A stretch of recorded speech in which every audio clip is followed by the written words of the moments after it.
Okay, so, oh God, Brexit again. Prime Minister's question time has just finished. Well, time of recording this is still going on, but she has scarpered. So I want to go through a couple of things that she just said. Again, throughout the whole thing, whenever a deal, no deal, anything like that was brought up, her response was, "We'll vote for my deal, and then we'll have a deal." It's failed twice. There have been no significant changes to it.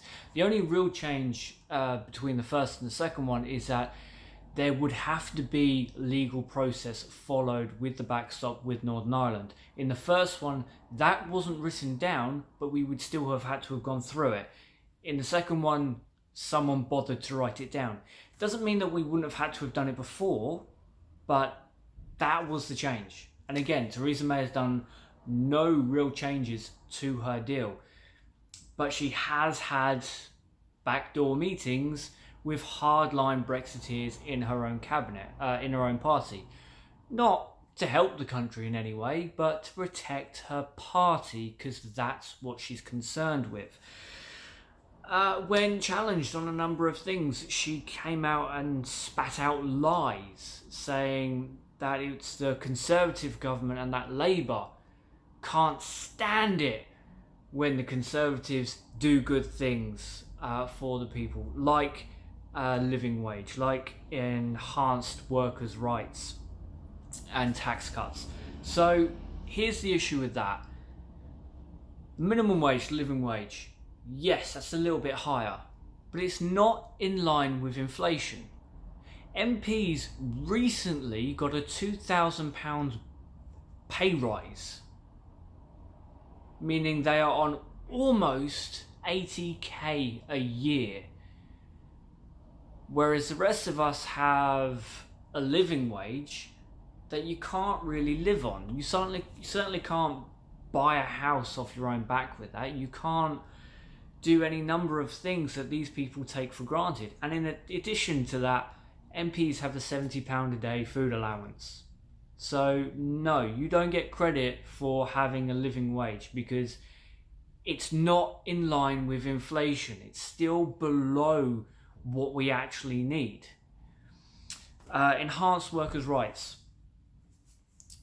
This is going to tie into something I might bring up in a bit, but leaving the EU is a massive kick, because Theresa May herself has said it, and numerous people throughout the Conservative Party have said they don't like human rights, they don't like workers' rights. The only thing that has stopped them getting rid of it is the EU and the EU Court of Justice. When we leave the EU, it's open season. The simple fact that we have old laws saying that they can't do this and that means absolutely nothing. Nothing at all. This government right now is in court arguing that disabled people shouldn't have human rights. I wish I was making that up, but that's what they're doing. They are in court right now arguing that if you are disabled, you shouldn't have human rights. The second they can get rid of stripping workers' rights and everything else from us, which they will be able to do when we leave the EU, that's it, gone. So, May, no, you don't get any points for enhanced rights because you haven't actually put any in. The only actual additional workers' rights we've seen has come from the EU, not because the Conservatives wanted to put them in, but because they had no choice. Tax cuts. This is something that infuriates me to no end. The notion of trickle-down economics should piss everyone off at every single turn. The idea that you would give people who already have everything even more, in the vain, misguided notion that they'll just give a little bit extra to people underneath them, is not only deluded, but historically we've seen that it doesn't happen that way. And you can go through the actual numbers of it. If I give you an extra £2,000 a month. That's going to make a difference. That's going to make life-changing differences to almost everyone in this country. If I give you 10 million and we're done with it, for you that makes a massive difference. But that doesn't help local economy. It doesn't. Maybe I'll do another video breaking that down if you guys really want it, but it doesn't work that way. She went on to say that she's going to add more money to services. So next week, I believe she said, the police department will get an extra $1 billion. This general notion that when we leave the EU, we'll have more money to put into services. Since 2010, Theresa May has been cutting funding for the police. And she's been told since 2010, look, you cut funding to the police, it will lead to more crime. She's cut funding to the police at every single turn, every single opportunity. She's cut funding to schools. Very recently, they just did it again. They just took away free school meals to even more children from low-income families. So again, cutting education, cutting fire and rescue, cutting police service. You're not giving more money because you're still giving less than what previous governments have done. One member of parliament came up and stood up and congratulated her for putting more disabled people into work, or helping more disabled people to get into work, and then he wanted a little help with a train so that disabled people could use this train station instead of going the long route. And okay, the end of that, yeah, great. Make things easier for disabled people to get around, of course, that's fantastic. But the start of that, well, why are more disabled people in work? It's because the DWP have taken benefits off of people who can't work and said, you have no choice, now you have to work. That's very different from actually helping to get people into work. Every single week, I read a story about someone who is not fit for work, who has been forced into work. And as a result, they've died. Either they've been so pressured that they've taken their own life, or their body just isn't fit for work and they've dropped dead because of the stress. This is not something any government should champion or celebrate. They should be ashamed of themselves every single time they look in a fucking mirror. Climate change. Okay, I don't want to badmouth what they've done in terms of lowering emissions and everything else, because anything is good.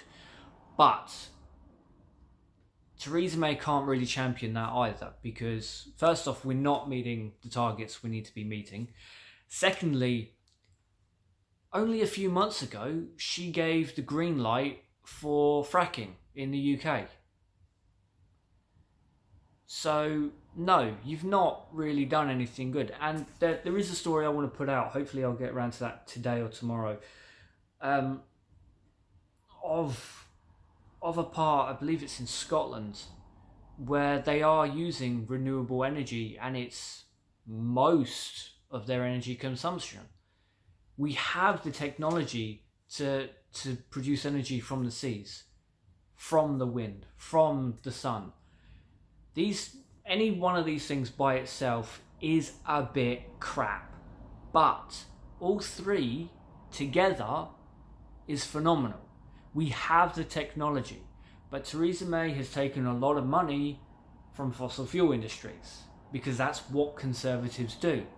As a result, Michael Gove and Theresa May said, nah, come on son, frack to your heart's content. And that's where that starts and ends. So yeah, we've done a few things, but we're not on target, and you are doing more damage than good. The last thing I want to point out is trade with the US, because there was a rep, an ambassador from the US sitting in on Question Time today. Brexiteers are championing this future relationship with the US, saying we're going to be freer to do more deals with the US. Right, okay, the reason why we don't have so many food deals, for example, is because food quality doesn't meet EU standards from the US. It doesn't. It is actually disgusting when you start going through all the horrid crap that is allowed into general things. So that's why we don't import a huge amount of American food. And the stuff that we do has to be changed because it doesn't meet that bar. In terms of other things, I mean, we've always had the option to open up trade deals. We've always had that option, but we've chosen not to because there's no real benefit for us.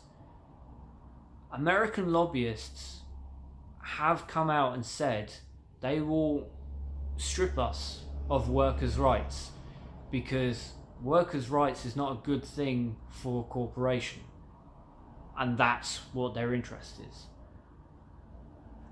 They will give us the crap food. They will help to sell off our NHS, which a lot of American politicians are very interested in seeing our National Health Service become privatised because they'll make a profit. Theresa May will make a profit. Most Conservatives will make a profit. So, a trade deal with America, yeah, sure, fine. But celebrating the idea that we're going to have a great deal with America because we're leaving the EU is incredibly short-sighted, and from politicians, it's an outright lie. It's not going to be a great deal for us. WTO is not the be-all and end-all. If it was, we wouldn't have spent so long in the EU and we would have just gone on WTO. But we didn't, because it's shit. Last point. When she was railing off saying that Labour can't handle it when Conservatives do good things, she also made a couple of attacks on Corbyn, saying that he would get rid of Trident, he would pull us from NATO, he'd see us weaker. Now, one of my favourite websites, They Work For You, or They Work For Us. I'll link it down below so you can see Corbyn's voting record. Now, Jeremy Corbyn has said that he doesn't want anyone to have nukes, and I fully get behind that. I don't want Russia to have nukes, I don't want North Korea to have nukes, I certainly don't want that orange muppet to have nukes, but people do have them. So we have to be realistic about that. And that's the approach that Corbyn has. In an ideal world, no one would have them. But of course, that's not what Conservatives repeat, and that's not what mainstream media repeats. Just with Donald Tusk saying that Brexiteers should burn in hell. That was a misquote, and they didn't bother to go through the rest of it. Jeremy Corbyn has consistently voted to give our military more money and pull them out of conflicts that have nothing to do with us. Theresa May and almost every Conservative, including Dover's MP, Charlie Elfrich, have done the opposite. They have consistently voted to defund the military and put them into more conflict. So who's the greater risk to national security? Who's the greater risk to the safety of the UK? Someone who wants to gut funding to the military and put them into more wars, or someone who wants to give them more money so that they can have better equipment and pull them out of any kind of conflict that they don't need to be in? Tell a lie often enough and people will start believing it. Tell people often enough that Corbyn is a threat, and they have started to believe it. The current threat to the UK is a woman who lives at number 10 Downing Street. Now, I'm not promoting any kind of violence or anything like that, but she's not fit for office. But unfortunately, she's not just one random conservative who's managed to rise their way to the top. She is the template for conservatism. That's what they all do. They all put the party before everything else. They put the wealthy before people who actually work. I get that people want out of the EU. Some people at least. But leaving the European Union, ditching 80% of our income, ditching our protections when it comes to human rights and workers' rights, with a government like this, is monumentally stupid. But that's where we are. And now the petition that was signed, I'll do a separate video on this. Complete waste of time, because Theresa May has her goals and nothing else matters.